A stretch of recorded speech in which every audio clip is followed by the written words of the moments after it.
na Ferdinand Nahimana muzi wabaye ruharwa mu itegurwa rya Jenoside no mu buyobozi bwa RTRM.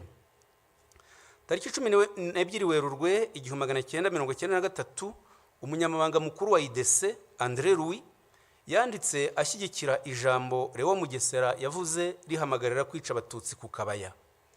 Tariki 21 Mutarama 1993 André Louis yagiye mu Bufaransa kubonana n'abayobozi b'ishyaka rya Perezida Mitterrand bumvikana gushyigikira MRND mu buryo bwose.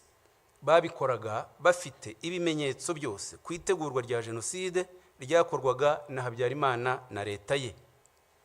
Hagati y'itariki 19 Mutarama na 11 Werurwe 1994 Lieutenant Nice wari ushinzwe iperereza mu ngabo z'Ububiligi za Minuar yanditse raporo 29 agaragaza itegurwa rya Jenoside ntibyabujije Ububiligi tariki 2 Gashyantare 1994 kwirukana umwamikazi Rosalie Gicanda wivurizagayo arataha yicwa tariki 20 Mata 1994.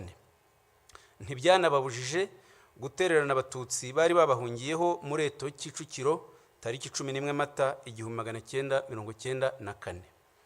Muri Nyakanga 1994 bamwe mu badepite b'Ababiligi bakoreye ubutumwa Igoma na Bukavu babonana na guverinoma n'ingabo zakoze Jenoside babagira inama yo gushyiraho guverinoma ikorera mu buhungiro n'ishyaka rya politike babishyira mu nyandiko bise ibigenga itahuka ryihuse ry'impunzi z'Abanyarwanda. Iyi nyandiko yatangajwe tariki 20 Ukwakira 1994 ikaba ariyo ikomokaho FDLR y'ikigihe itegurwa rya Jenoside ku bufatanye na leta ya Kongo n'ingabo zayo. Nyamara guhera mu mwaka w'ibihumbi 2000 umuryango w'abibumbye wafatiye FDLR ibyemezo birenga 40 bitegeka ibihugu kuyirandura burundu. Ni nayo MONUSCO yahawe inshingano yo kuyirandura ariko ntibikora nk'uko Minuar Yunamir muri 1993 na 1994 itabujije Jenoside mu Rwanda.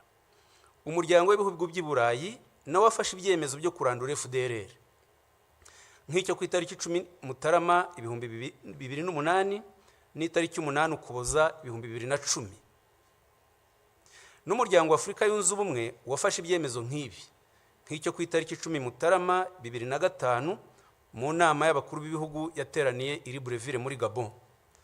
Biratangaje rero kuba hari ibihugu muri 2025 bibeshwa n'Ububiligi bikihutira guhana u Rwanda byirengagije ibi byemezo byose n'ubufatanya cyaha bwa Kongo na FDLR.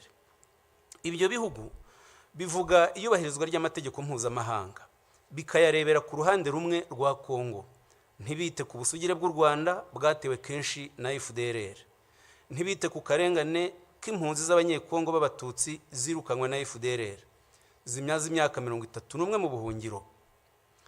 Kongo yita izo mpunzi udukingirizo le pantin.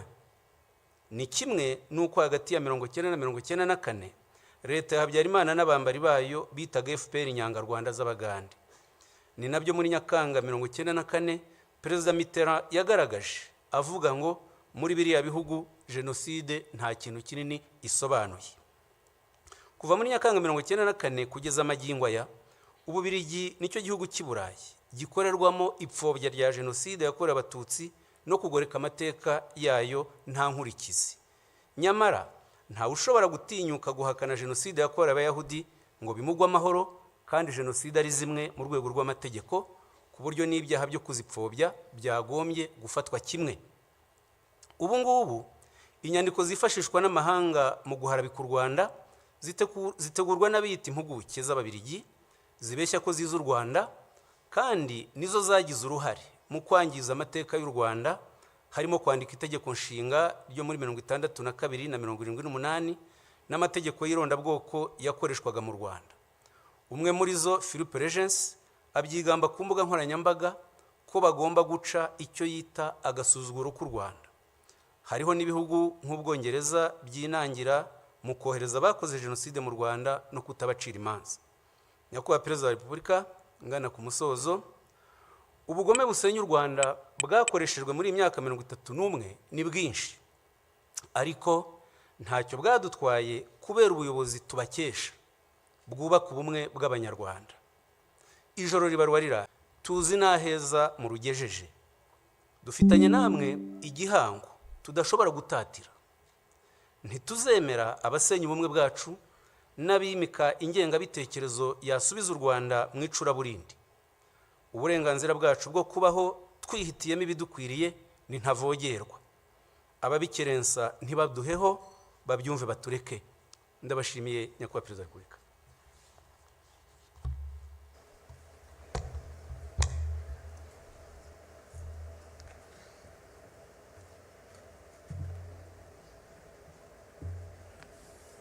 Murakoze cyane Minisita kubw'ikiganiro mutugejejeho ku mateka ya Jenoside yakorewe Abatutsi. Abato twize byinshi. Kumva amateka y'ibyabaye tubiguye n'abari bahari bituma turushaho gusobanukirwa kandi tukamenya ukuri nyako, bityo bigatuma tumenya aho duhera turwanya ingengabitekerezo ya Jenoside n'igisa nayo cyose. Nyakubahwa Perezida wa Repubulika, munyemerere nakira umwe mu barokotse Jenoside yakorewe Abatutsi atugezeho ubuhamya bwe. Umwanya n'uwanyu.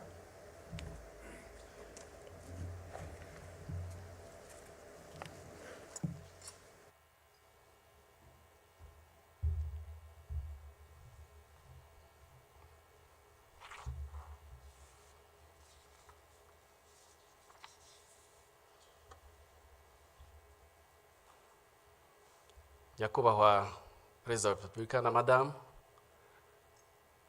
mbashimiye uyu mwanya mumpaye kugira ngo bagezeho ubuhamya bwanjye n'inzira yo kurokoka Jenoside yakorewe Abatutsi. Nitwa Mutangwa Freddy.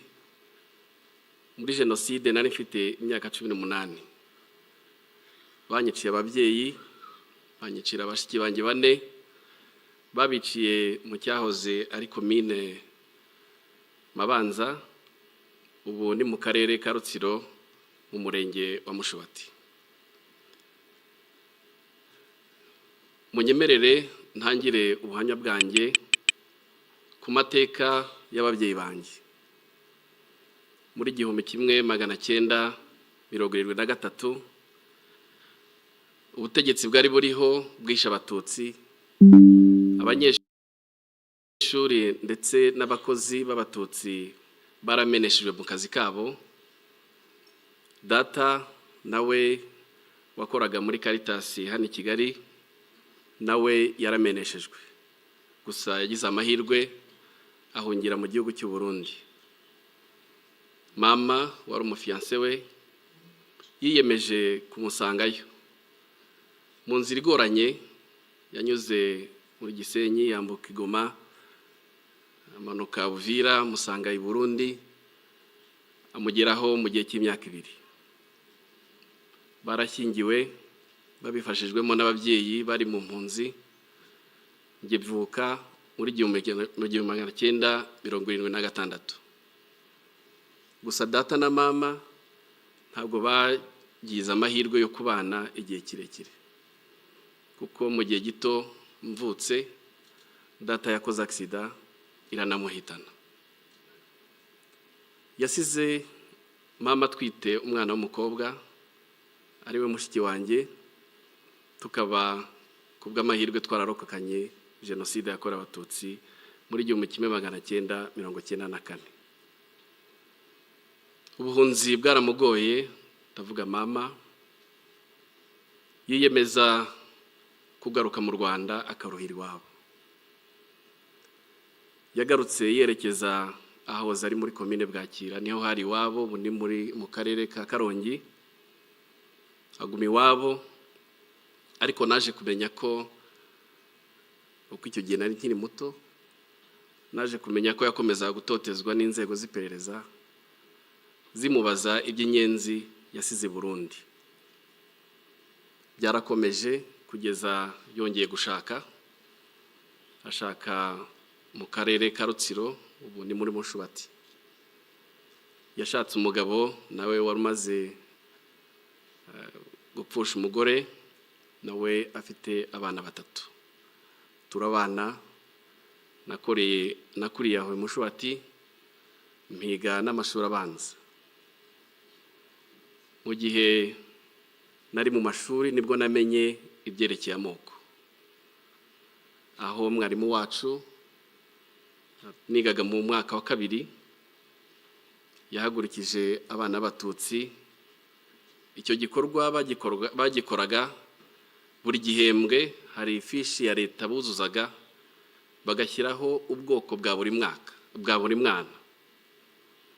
Nibwo rero yaduhagurutsaga, ngenda jijinganye, aturuka imbere araza amagurutsa andi ikinyuguti kwitama, arambwira ngo wowe mama wawe ni n'umwarimu kazi hano ukaba utazi kuri inyenzi. Narahagurutse, nyuma tuza gutaha mbitekereza mama nanamubaza impamvu twabaye Abatutsi, ariko sinibuka igisubizo yampaye. Gusa ababyeyi muri hano sinzi ko mwakibona namwe. Urungano rwanjye, urubyiruko mw'icyo gihe twigishije urwango, twigishwa ubugome, twigishwa ubugizi bwa nabi. Ikibabaje gikomeye nuko bwigishijwe no mu mashuri, bwigishwa mu mashuri ku nzego zitandukanye ndetse no mu buryo butandukanye. Abize muri icyo gihe cyanjye, muribuka imyandiko textbooks twigaga zari zuzuye urwango, nubwo hari harimo imigani itandukanye irimo inyamaswa n'ibindi, ariko hari harimo ubugome bukabije, hari harimo n'ubugizi bwa nabi. Abize mu myaka ya 7 n'iya 8 turibuka isomo twigaga ry'imyuga. Iryo somo batwigishije gucura imyuko, gucura amahiri, gucura imihini, ndetse no kubaza amahiri, gucura n'ibyuma.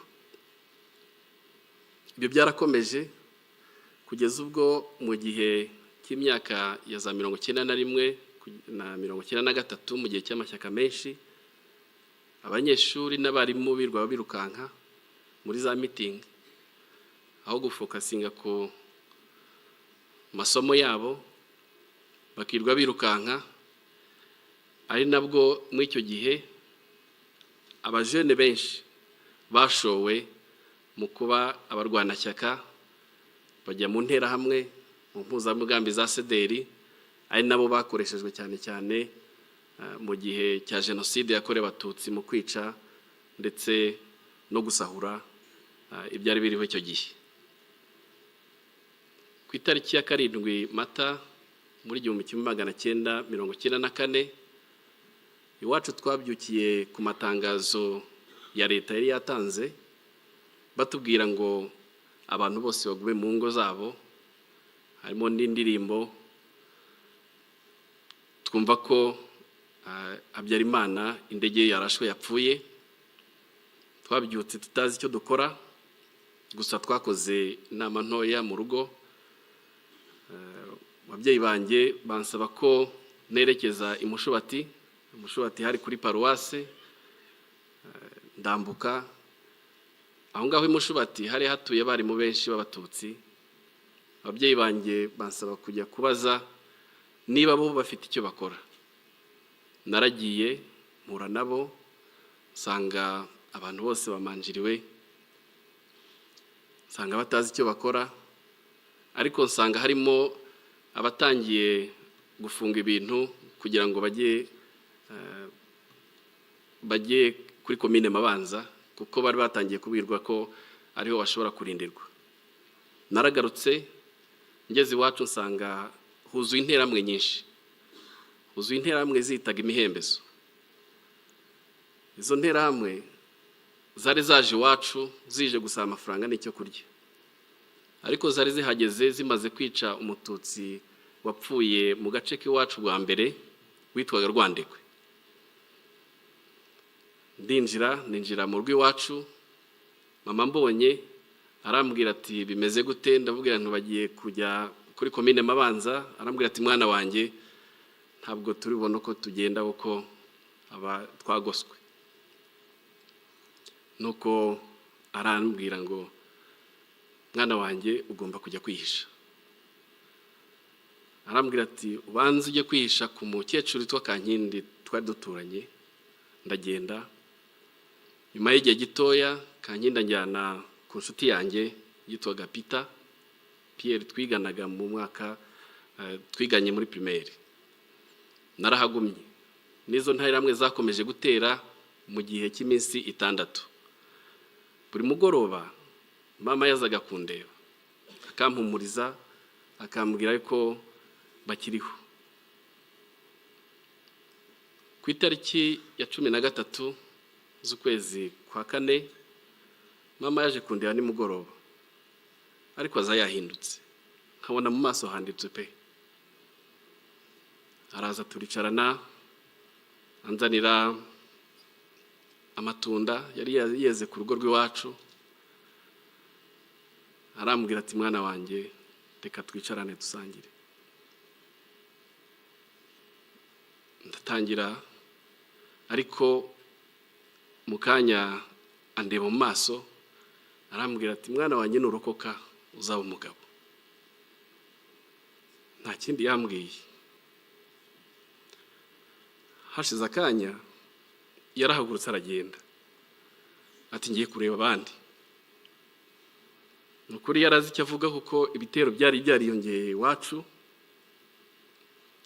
kuko ku itariki ya 14 mu gitondo z'ukwezi kwa 4 uwari burumesire wa Mabanza witwaga Bagirishema Inyasi cyaje kumbabaza nuko urukiko rwa Arusha rwamugize umweru ngubu yibereye mu Faransa.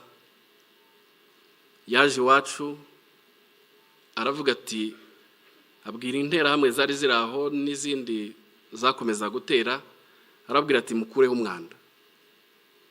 Ko mu gihe cya 5 nibwo intera hamwe zikoranije, izo zitwa imihembezo zaturutse ahitwa Mukunini n'ahitwa Gafumba, ubwo naho mu karere k'iwacu, zose zikoranira iwacu. Abiwacu rero bari barimo bakwira imishwaro, buri muntu ashaka kwirwanaho ngo ajye gushaka aho yisha. Bakomeje rero barabahiga, baza kubakusanya, nanjye baramvumburaho narindi, duhurira mu gahinga.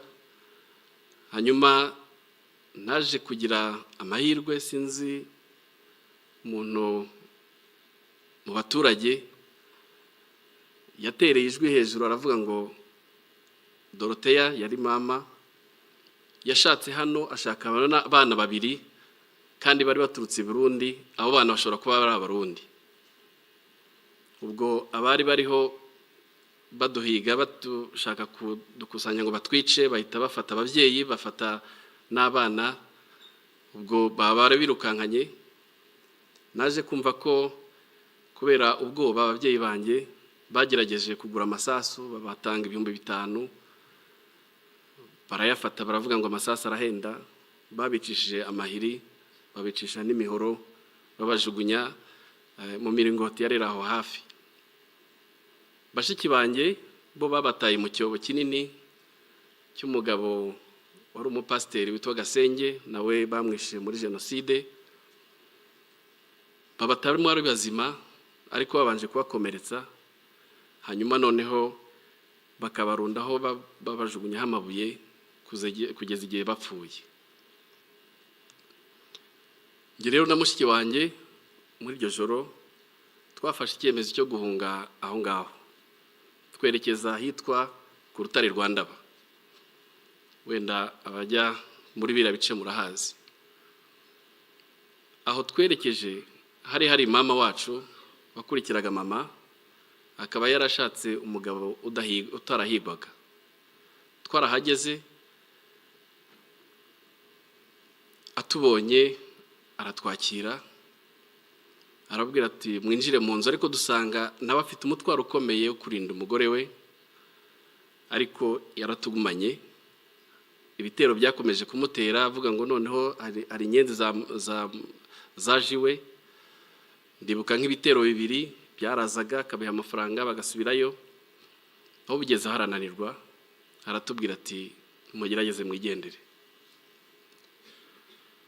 ariko yaduhaye indangamuntu ye.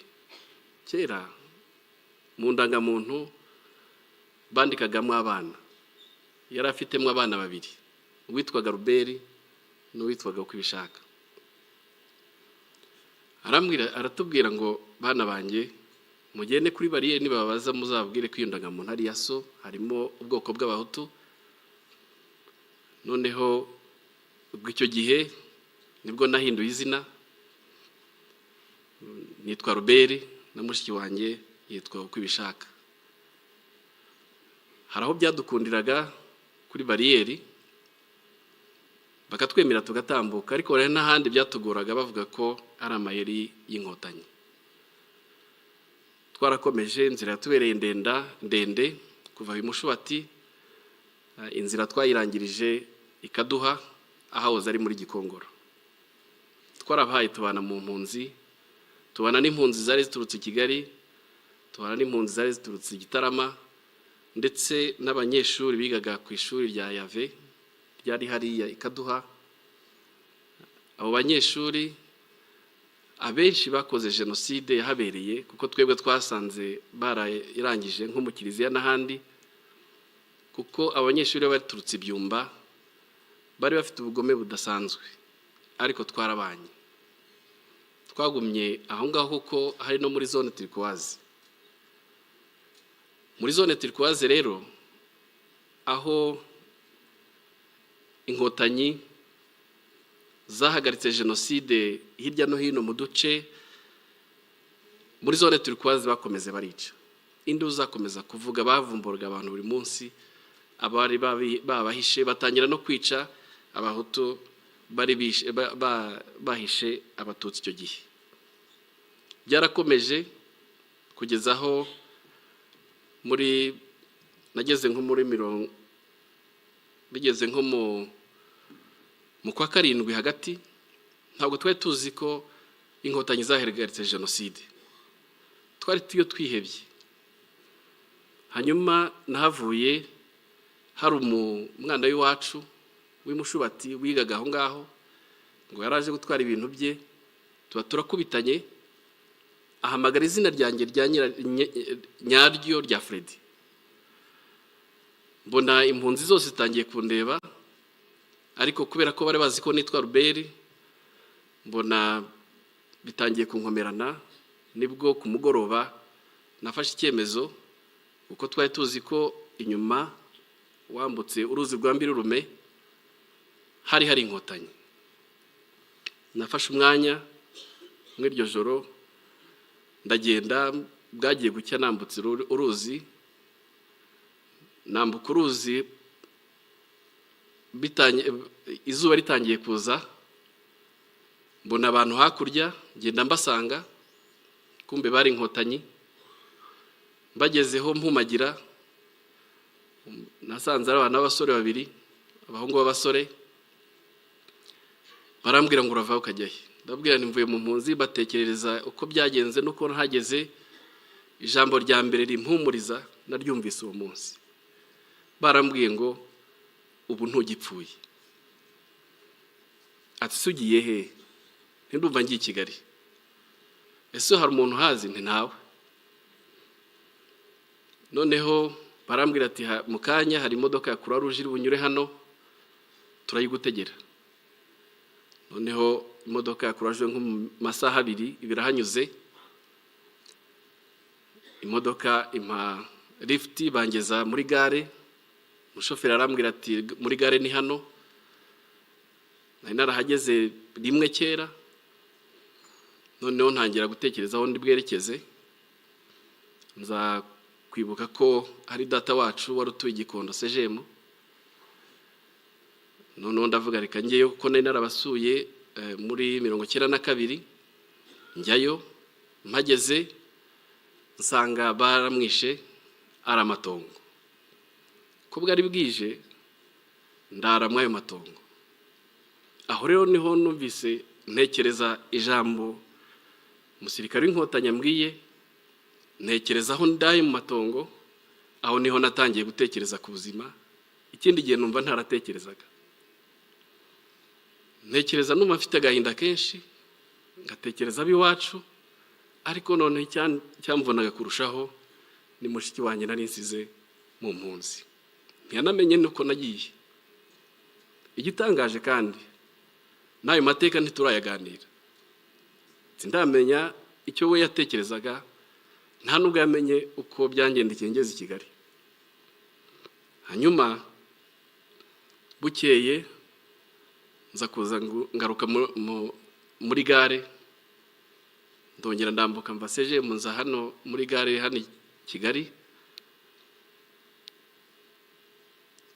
Ngira amahirwe akomeye, nkura n'umuntu wari umushumba w'ahantu hafi y'iwacu, yari yaraje i Kigali, arambwira, arampobera, turahoberana, ntiwararokotse, ntinararokotse. Arambwira ati hari abahungu b'imushubati, ngwino nkwereka ahantu nabo barokotse, ngwino nkwereka aho bari. Ndagenda ndarayo, turahoberana, turishima. Noneho ningiye wabwiye amateka y'iwabo, kuko ngewe Jenoside yabaye ariho ndi, kuko bari baraje i Kigali batazi uko bagenze. Ese runaka yarapfuye, ese runaka yarapfuye, ngenda mbabwira, mbatekerereza, kuko nari nzi ko uko byagenze. Hanyuma rero naje kugira amahirwe, mpura na data wacu wari warahungiye Burundi, ahungutse arancumbikira, ubuzima butangira gutyo. Ariko yaraturanye n'umusirikari witwaga Mutabazi, yari umukapiteni, niko yambwiye. Ndagera mutekerereza uko nasize mushiki wanjye mu mpunzi. Arambwira ati nyina akora nk'inkotanyi, ati mu mpunzi taho hano ni nko kuva hehe nahagana he. Ndamutekerereza. Buke mu gitondo aramfata anjyana aho ngaho, ni nawe wamfashije kugira ngo mushiki wanjye ashobore kuva mu mpunzi hariya, nawe muzana i Kigali. Kuri yo byari igitangaza kongera kumbona. Hanyuma rero Nyakubahwa Perezida wa Repubulika, ndagira ngo mbashimire. Inkotanyi zatubwiye kubaho, tubaho. Inkotanyi zaduhaye icyizere cyo kubaho, kandi turiho. Muri icyo gihe mushiki wanjye akimara kuboneka, nibwo natekereje gusubira mu ishuri, kuko nacyo shimira leta y'ubumwe yagiyeho icyo gihe, yuko yagerageje gushyira ibintu mu buryo. Amashuri aratangira, nongera kumva yuko ishuri ry'iwacu aho narigaga Kirinda hongeye gutangira, nsubirayo. Nagezeyo nsanga hari abana b'imfubyi benshi bihebye, batazi, mbese hari agahinda gakomeye, ariko hari n'ubukene bwinshi. Leta rero yatubereye umubyeyi. Leta yatubereye umubyeyi, iradushyigikira, ijya mu cyuho cy'ababyeyi bacu, ishyiraho farije, baduha icyangombwa cyose twari dukeneye kugira ngo dushobore gukomeza amashuri yacu. Ndagira ngo mbashimire umusingi leta yacu yaduhaye wo kubaho. Ni igihango gikomeye tudashobora gutatira. Ni igihango gikomeye tugomba kwigisha, kandi twigishana n'ubu n'abana bacu. No kuri icyo gihe mu bwihebe nk'ubwo ngubwo, nta nubwo twambaraga ngo tuberwe, ariko turambara tukaberwa. Ikindi, twabaye abagabo. Rya jambo rya mama, nzi neza yuko ababyeyi benshi baribwiye abarokotse benshi, twabaye abagabo. Bahumvugira aha, mfite ndi umugabo, narashatse, mfite abana 5. Nyakubahwa, munyemerere agace gasigaye gatoya kavuga mu Cyongereza. Your Excellency, I would like to continue my testimony in English. I want to share my testimony, but also my experience of working here at Kigali Genocide Memorial. And I want to share with you what this memorial means for me. This memorial has been more than a workplace. It's my home. It's a home for me. Working here has transformed me deeply. Trying to learn and understand my history, the history of my country, explain the root cause of genocide against Tutsi, trying to share the transformation journey of my country from the ashes of genocide to a peaceful nation. It has been a very positive journey for me. But this memorial has a huge meaning for the international visitors that I receive all day, every day. This memorial provides an historical clarity. They come here to learn and they bear witnesses. They go back transformed. They're transformed by what they see and what they hear. They take these stories, our stories, the stories of genocide, the stories of reconstruction, across the borders and through generations. I want to extend my profound gratitude to the government of Rwanda for establishing the memorials around the country. It is such act of humanity. While the perpetrators, they left their victims unburied, no respect, no dignity. They attempted to erase their humanity by establishing the memorials, such as Kigali Genocide Memorial. It's a profound and a powerful statement that they failed. The memorials here, the memorial here at Kigali Genocide Memorial, it's a place of healing for my fellow survivors, by myself as well. To conclude, through our pain, we find a purpose of life. Through commemorations and remembrance, a date like this, Your Excellency, you'll never miss for the last 31 years. Through your message, comforting message, and a powerful and profound message, Your Excellency, we find our strengths. This is what means memorization for humanity. Acknowledging the past, the dark past of our history, but also affirming our commitment to light. Murakoze cyane kunyumva. Murakoze mwese kuntega amatwi. Dukomeze twibuke kandi twiyubaka. Murakoze.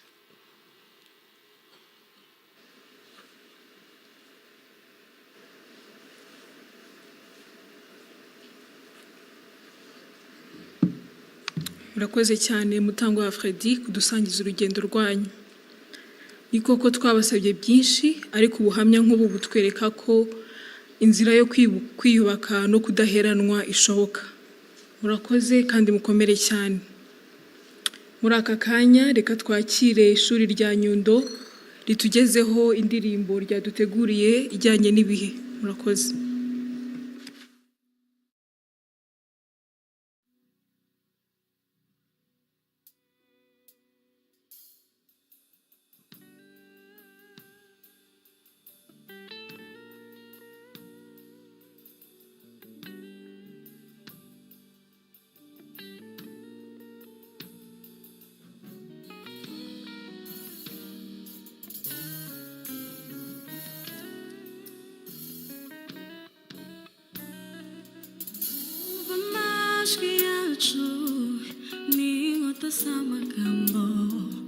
Jenoside yakorewe abatutsi 1994 batonyaze ko bumwe bazabigisha Imana badacamo ibice baturema amamuko umutu umututsi umutwa amacakubiri aragata twibuke twiyubaka ubumwe n'indahiro igihango bituraga tuzaharanira ko Jenoside yakorewe abatutsi itazongera ukundi. Twibuke twiyubaka ubumwe n'indahiro igihango bituraga tuzaharanira ko Jenoside yakorewe abatutsi itazongera ukundi. Twibuke twiyubaka ubumwe n'indahiro igihango bituraga tuzaharanira ko Jenoside yakorewe abatutsi itazongera ukundi. Twibuke twiyubaka ubumwe n'indahiro igihango bituraga tuzaharanira ko Jenoside yakorewe abatutsi itazongera ukundi. Twibuke twiyubaka ubumwe n'indahiro igihango bituraga tuzaharanira ko Jenoside yakorewe abatutsi itazongera ukundi.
zacu nizo mbaraga twageze kuri byinshi tubigezaho na leta y'ubumwe amateka azandikwa ku butaka bwacu mu rurimi rwacu tuzashinga icumu rizahama iteka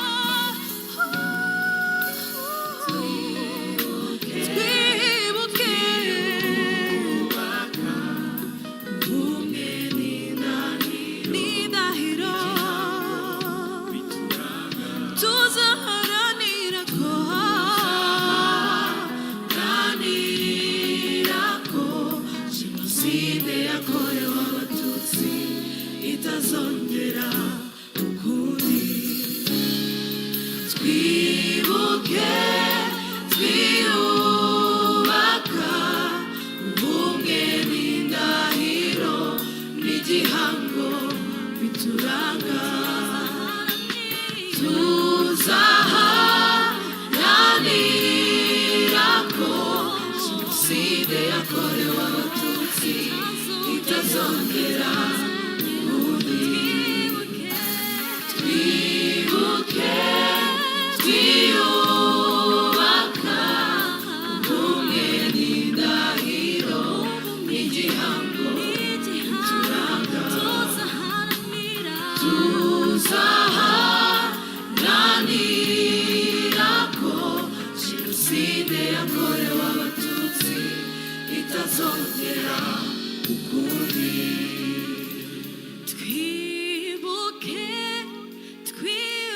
twiyubaka ubumwe n'indahiro n'igihango bituranga tuzaharanira ko Jenoside yakorewe Abatutsi itazongera ukundi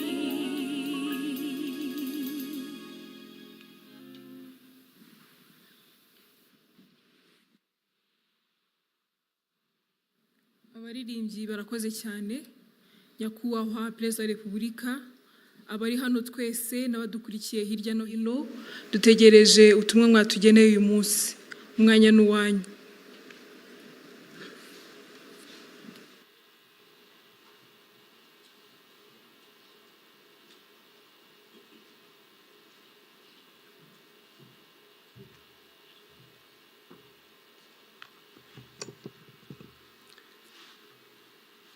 mwiriwe neza mwese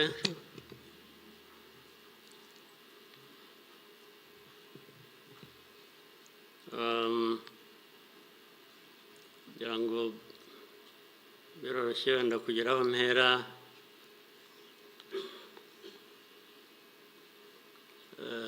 ndahera ku mateka Bizimana yatubwiye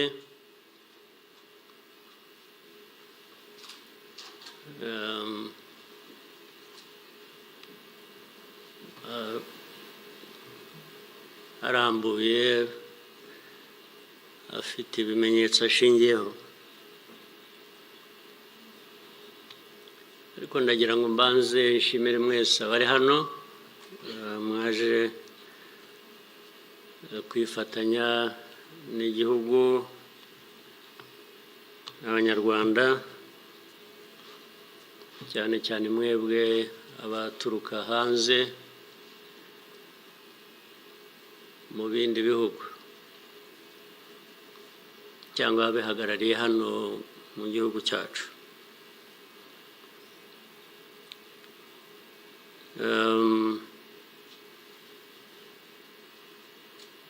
ndabashimira kuko kenshi ko dusigaye tubibona ko bisigaye biri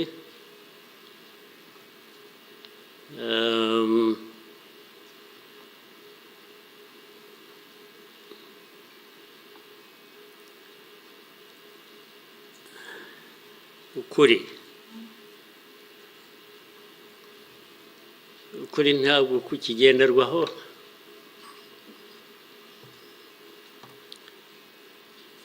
ni nacyo gituma ariko reka mvugane hari umuntu w'inshuti yanjye wigeze kumbaza atari ko wowe nk'umuntu ubaho ute ugahuza bimwe ndaza kubivuga mu rurimi rw'amahanga arambaza tubaho ute ugahuza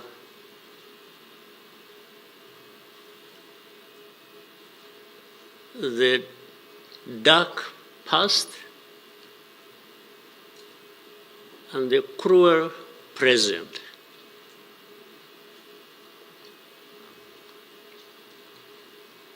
But how do you manage that?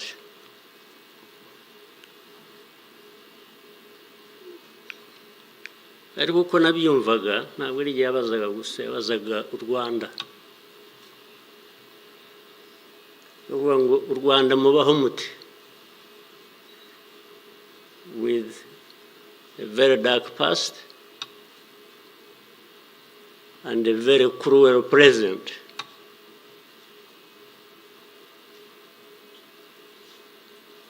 Icyo namushubije nuko from the beginning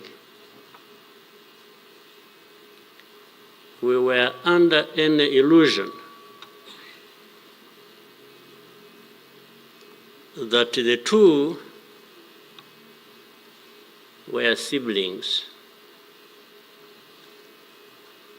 and we had to deal with them as such. You have to deal with the cruel present, knowing that it is very, very much related to the dark past. They are inseparable. So for us, we have a choice to make.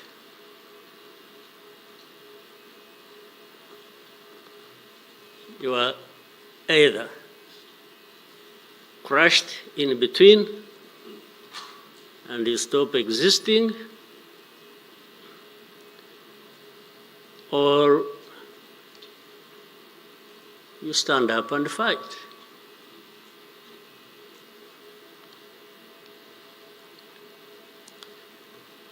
When people are saying in the testimony that you know, the hope they have and that what happened here 30-something years ago will never happen again.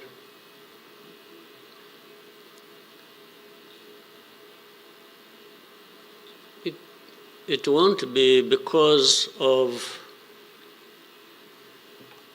those who were responsible for that dark past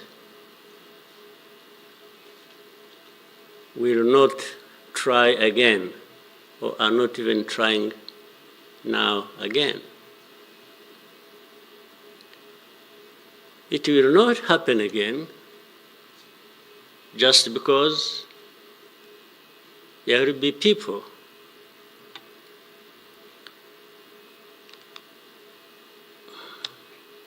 who will stand up and fight.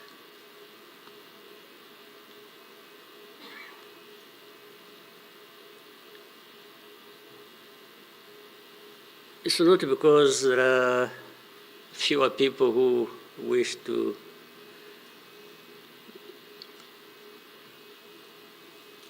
perish or who would have wished us all to disappear, this country to disappear.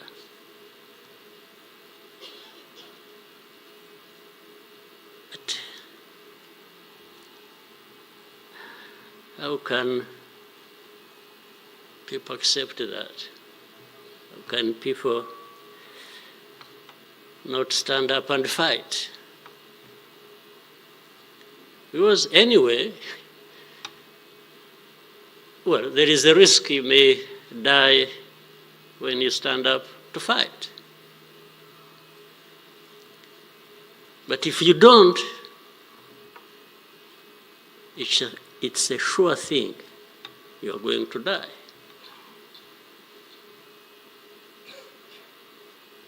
So why don't I try the former? Why don't I try to stand up and fight with the chance that you might survive and live on your life as you want it, instead of giving up and you let people treat you as if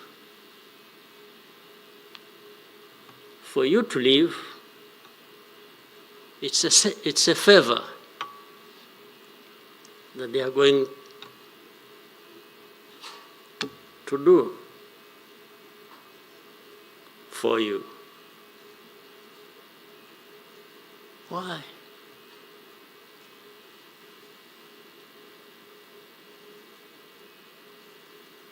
I've also had people come to me and warn me and say, President, you know you are too vocal, you say things that challenge these people who have the power in their hands, and they're going to kill you. Well, first of all, it means they are killers. But my answer to them is, you know what? If I were to be there to just accept these things to happen, I don't think I would count myself as living anyway. It's like I would already be dead. To live a life of lies, of pretense,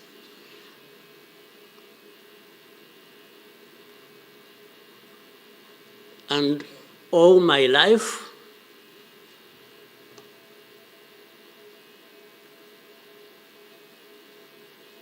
to somebody else,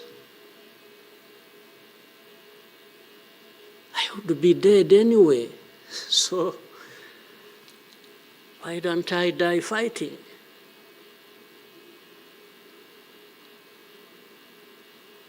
So you Rwandans, why don't you die fighting?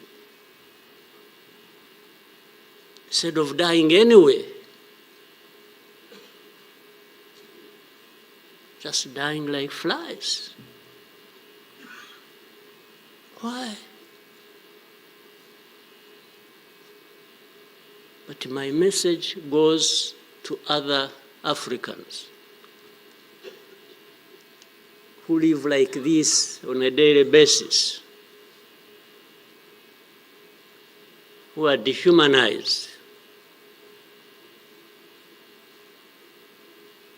And they accept it and they beg. I can't beg to live. I can't beg anybody.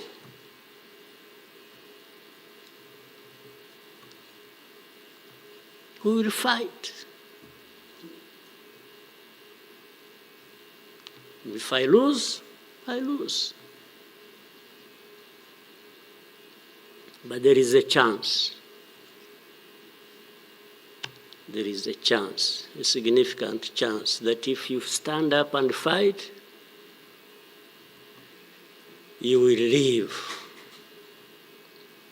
And you will have lived a dignified life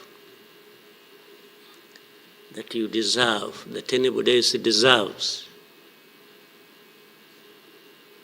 So these people who are there to the UN, they are there to these Western capitals, they are everywhere, they are just saying Rwanda. This small country, this Rwanda. I mean, you see, when you're talking about Rwanda and ganging up together against Rwanda, you think it's some country that is, you know. Then when I remember the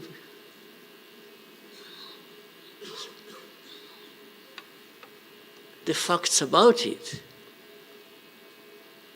I just imagine the world has gone amok.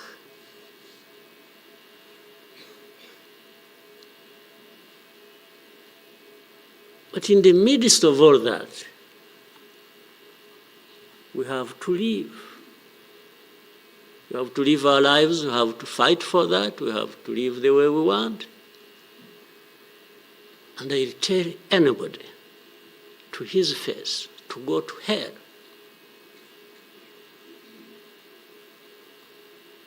If anyone comes around and thinks they can, you know, they come and say, hey, we're going to sanction you. To what? Go to hell. Just go to hell.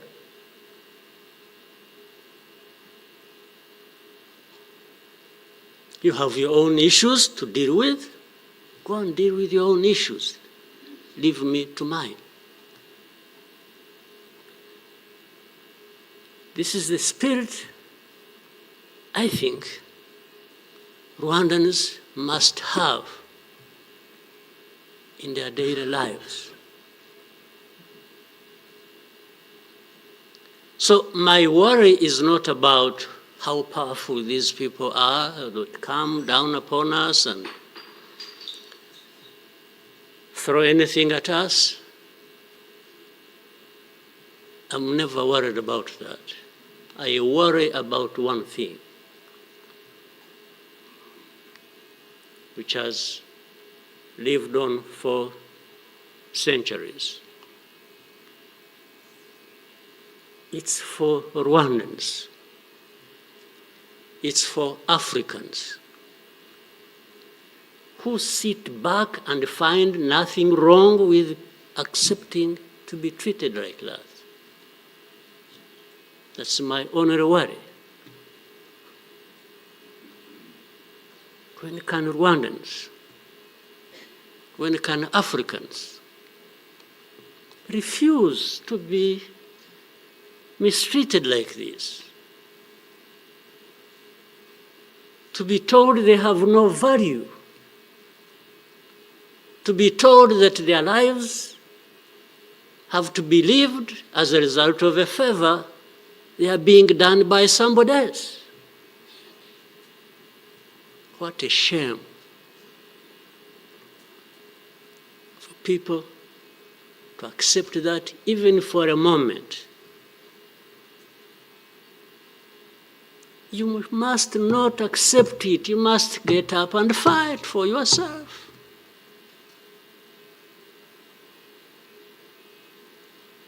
And then you have fools leading countries and being used as puppets.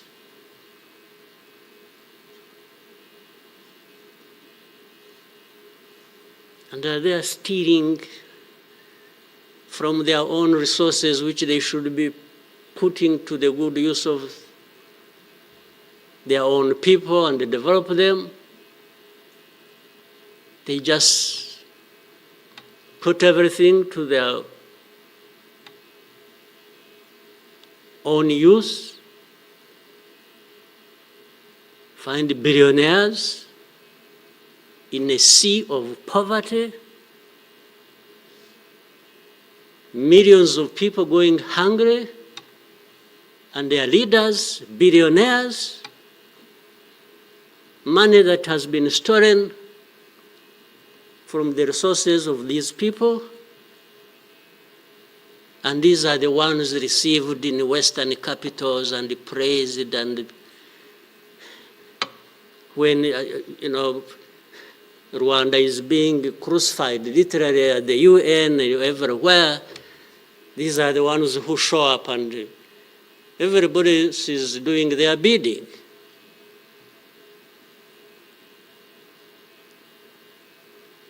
They don't talk. These ones don't even say a thing.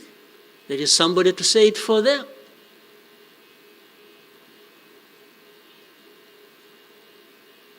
You don't say a thing. Even in meetings where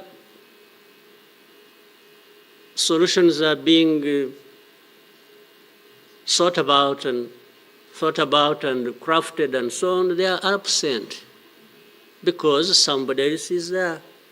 They address when their name comes up, they say, no, no, no.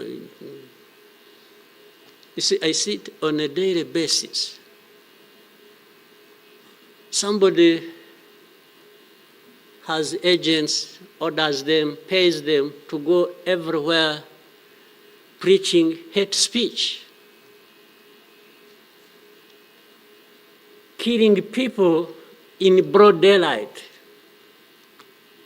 setting fire on these people, burning in broad daylight. And when it comes up for discussion, they say, no, no, no, no, it's not this one. No, no, no, no. You see some other people, we look for them. But the person keeps coming up. He says, no, no, no, I will take the war to Kigali, I remove the government, these Tutsis, we are tired of them, like they were tired of them 31 years ago. Here. And it's okay.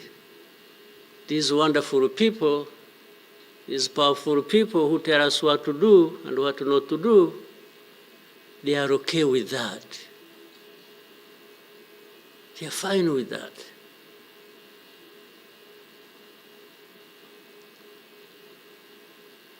And they expect us to accept it also ourselves.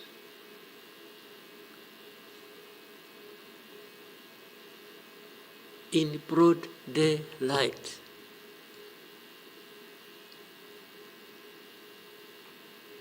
Hate speech, killings of people for their identity, uprooting them from their homes, and most of them are refugees here in this country.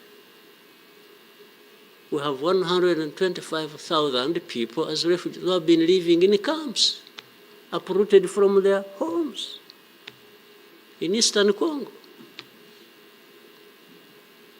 And then these powerful, good people come here and pick 1, 2, 3, another day 5, if there are many, to go and settle them in those beautiful countries of theirs. And they leave the majority here. And they expect us to be thankful that that's a huge gesture of generosity. First of all, they take them knowing that these are actually refugees from a neighboring country. They don't take them as Rwandans. You take them as refugees from Congo. Only that they are taking very few. They are not, I wish they could take all of them. Those who wish to go and resettle them.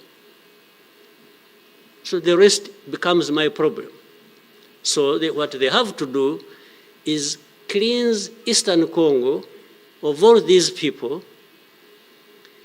bring them to Rwanda, take to your countries those you want, few, very few, not even 0.1%, and the rest should remain Rwanda's problem. Because after all, these ones are Tutsis like Kagame. That's a simple conclusion. But ask yourselves, how did these people end up being across the border of Rwanda? Was it really done by Kagame Was it done by Rwanda? No, for us, we are here lucky that we are alive, that we survived.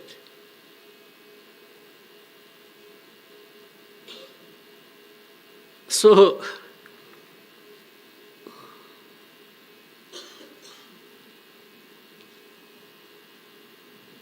but as I say this,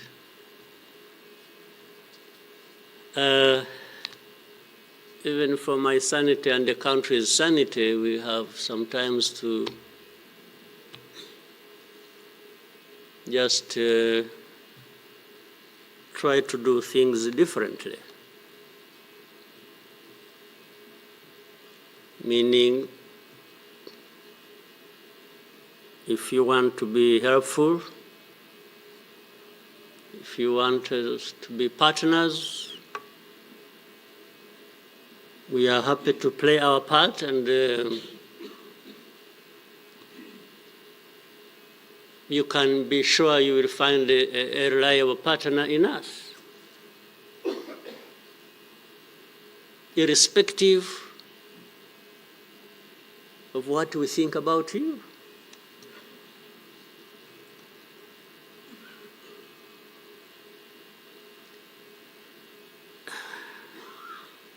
You know, this whole thing you see every day, you know, you have heard of groups, what is it? Group of experts. You have heard of that thing? These are people who go around, experts who are supposed to know better our situation than ourselves. Can you imagine? And the ones who lead those groups are the very people connected with this history I'm talking about, or that busy man I was talking about. Can you imagine the cynicism?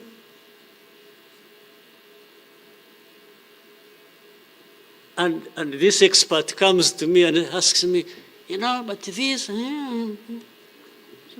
So the whole thing about genocide, this ideology that has killed millions of people, has been turned into a problem of minerals. You know, it's okay. Let's imagine it's a problem of minerals now. Was it a problem of minerals in 1994? Which minerals were we fighting for here? Just imagine. Which minerals?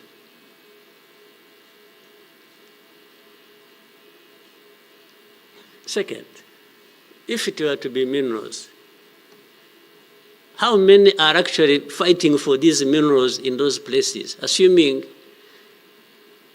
you found evidence about Rwanda being implicated in what's happening in Congo for minerals in Eastern Congo.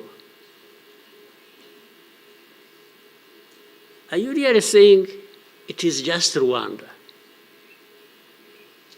Why don't you be brave enough to say Rwanda is invading our territory we have created for ourselves and is encroaching on the minerals we are also encroaching on in Eastern Congo? Why don't you be brave enough to admit that? At least to say that.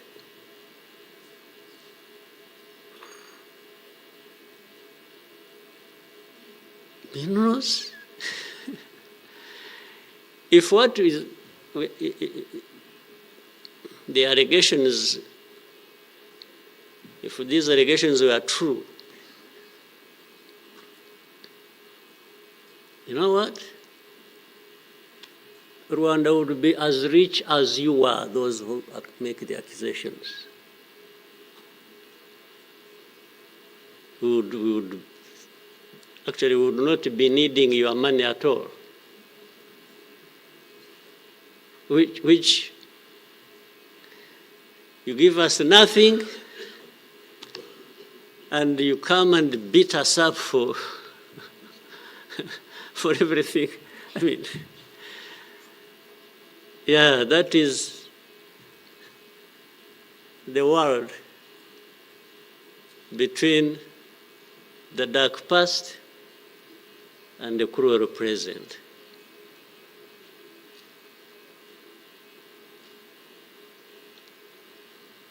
But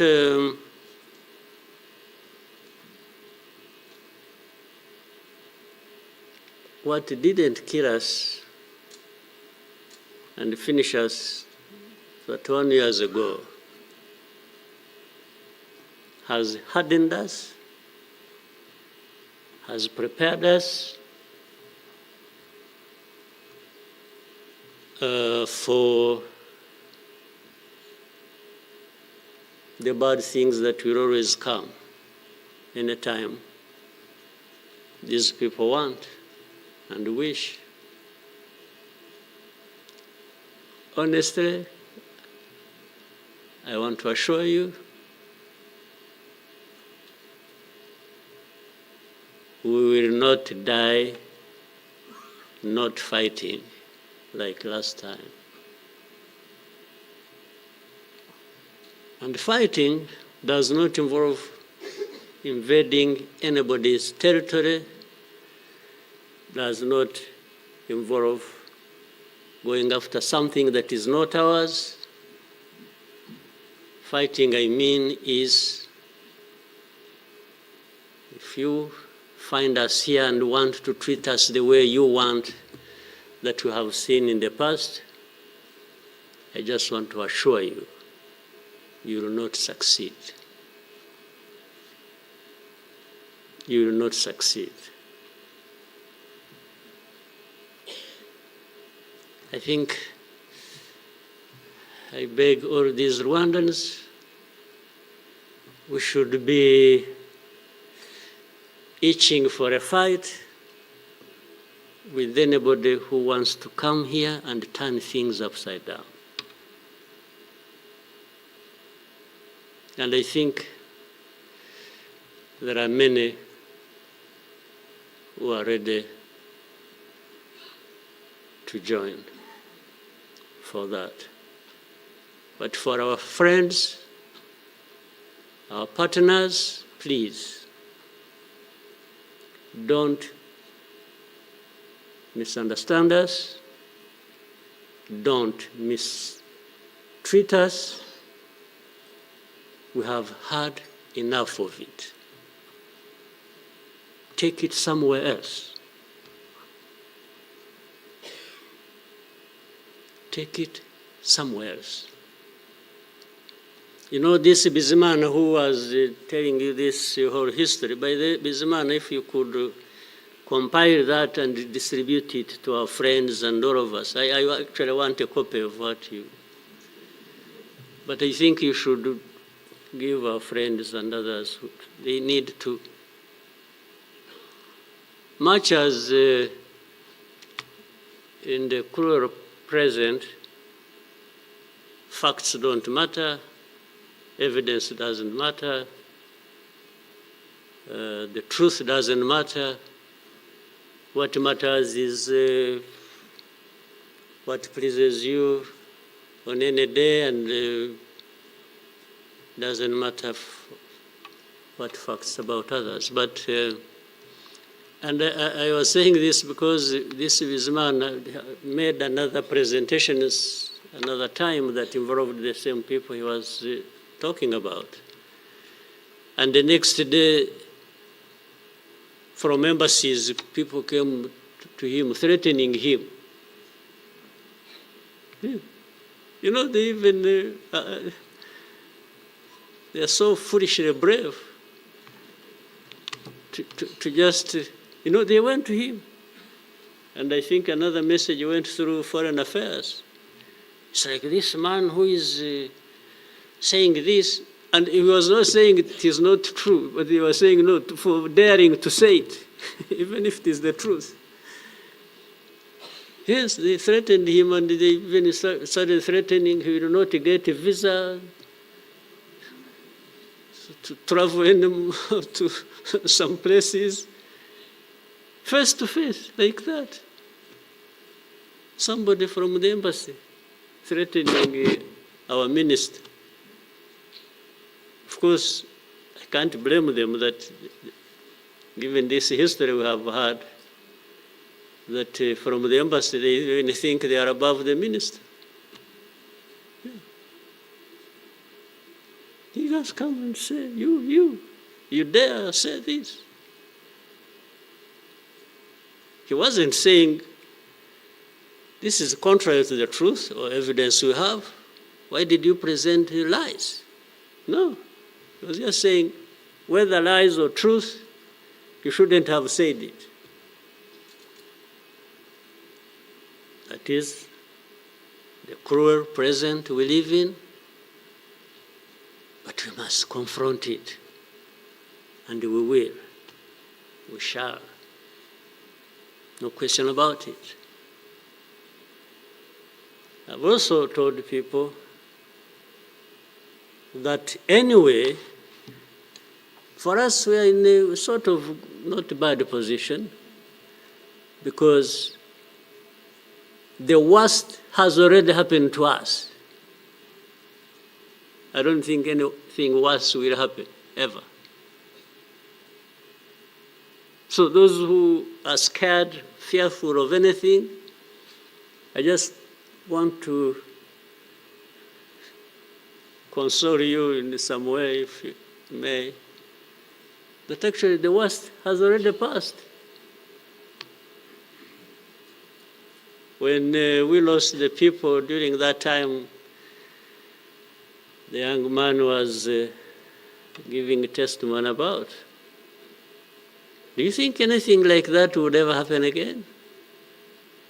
I don't think so. So why would we be scared of anything? The worst.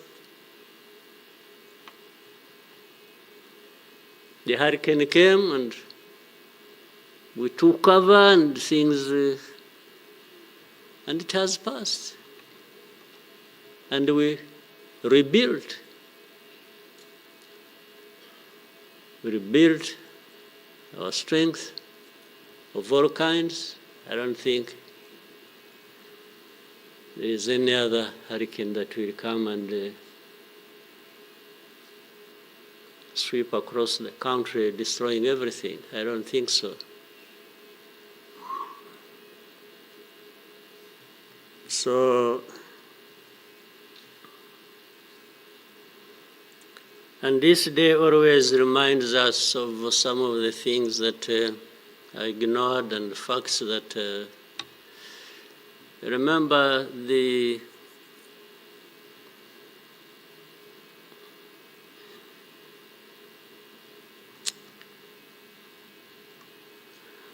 book written by somebody many of you know, Philip Gurevich,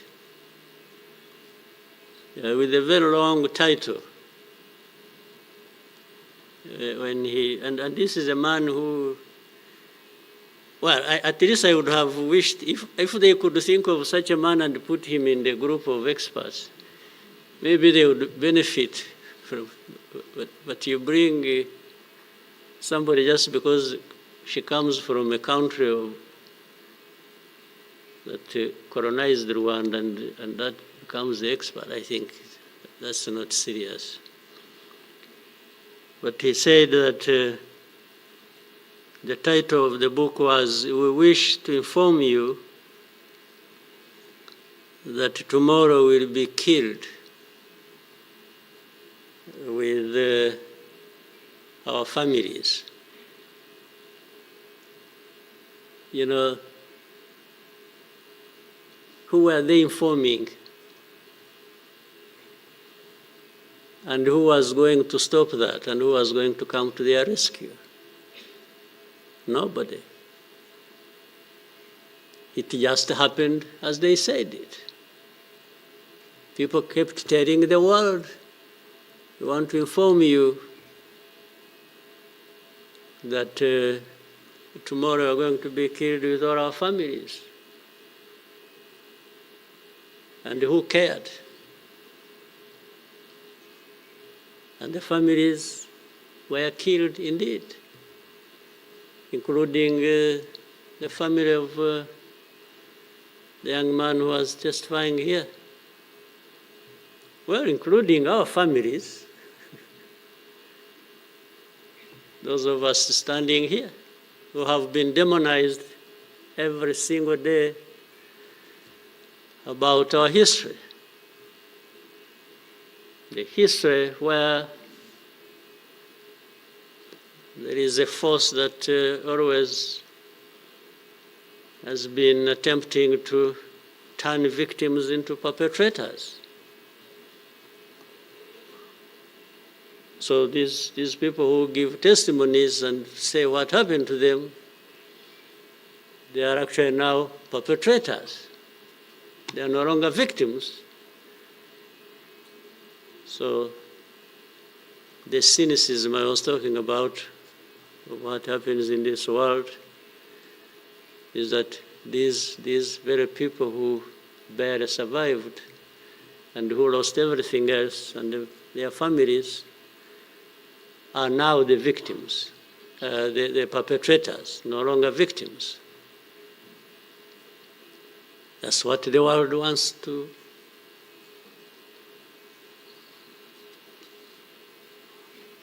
create about us.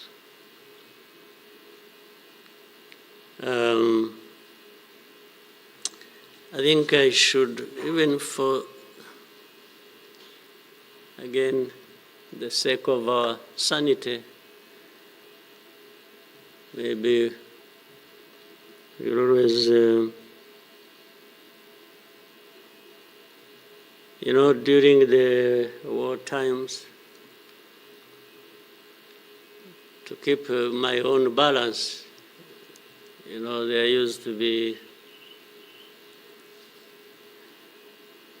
battles taking place across the country, militias killing people, RPA soldiers fighting government forces. Sometimes in our movements, one of the commanders would come to me and say, "President, you come and see what has happened here." I went there once and saw a mass grave that they had just dug with caterpillars, and I think they had put in over 2,000 people. And from that lot, we found 12 people are still breathing. And we got them out. I was told the other day of the 12, I think they lived for some time, and then now they are remaining 7 out of 12. I kept following the story. 7 are still alive. I think 5 died of... But from that moment,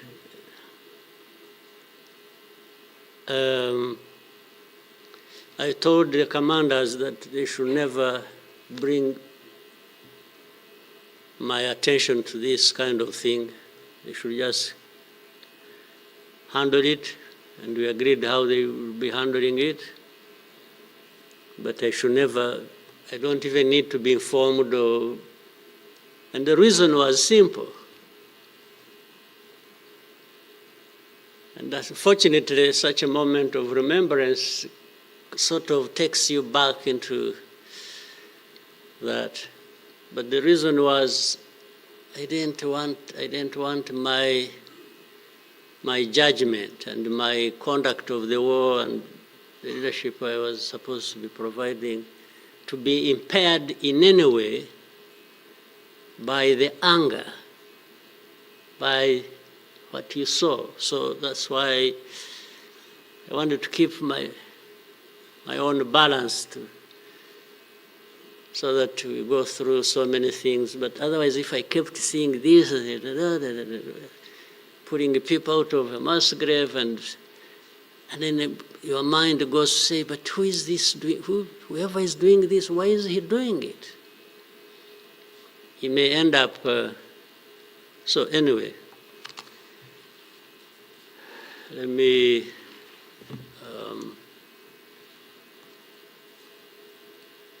end here. There will always be another day, another year to commemorate our lost people. But for Rwandans, I beg you,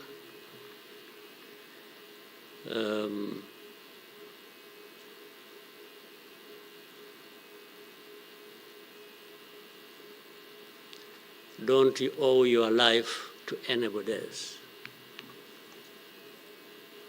And please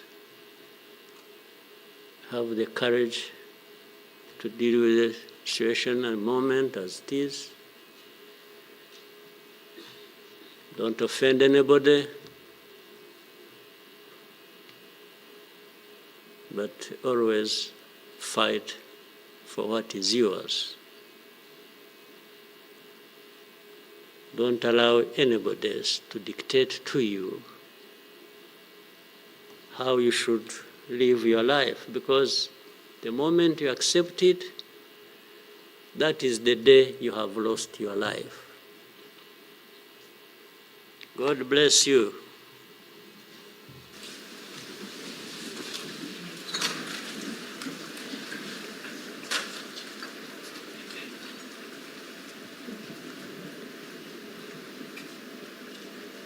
Murakoze nyakubahwa Perezida wa Repubulika kubwo ubutumwa mutugejejeho.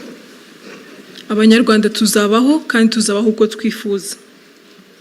Nyakubahwa Perezida wa Repubulika na Madamu, banyacyubahiro, banyarwanda namwe inshuti z'u Rwanda, nongeye kubashimira ko mwabanye natwe muri uyu muhango wo gutangiza icyumweru cy'icyunamo n'iminsi 100 y'ibikorwa byo kwibuka.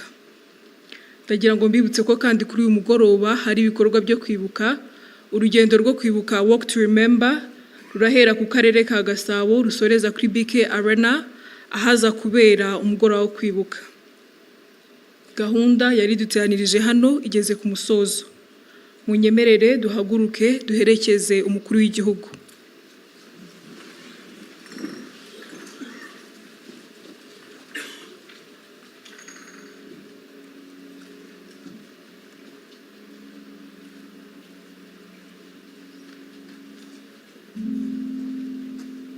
Munyemerere kandi tube tugumye mu byicaro byacu umwanya mutoya. Twibuke twiyubaka kandi dukomere.